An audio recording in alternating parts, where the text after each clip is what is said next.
এই দেহের ভিতরে 4 মাস কেন ভ্রমণ করতে বলা হলো? কারণ এই দেহের ভিতরে কি আছে, রব্বুল আলামিন কি কি রাখছে, তুমি সেইটা দেখো। দেখো কি রাখছে এই দেহের ভিতরে। বাবা জাহাঙ্গীর বলতেছে, এই দেহ কাবার ভেতরে, এই দেহ ভান্ডের ভেতরে 3টা জিনিস অবস্থান করতেছে।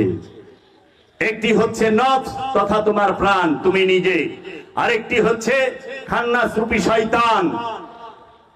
আরেকটি এই নফসের নিকটে স্বয়ং রব্বুল আলামিন রূহ রূপে, বীজ রূপে অবস্থান করতেছে।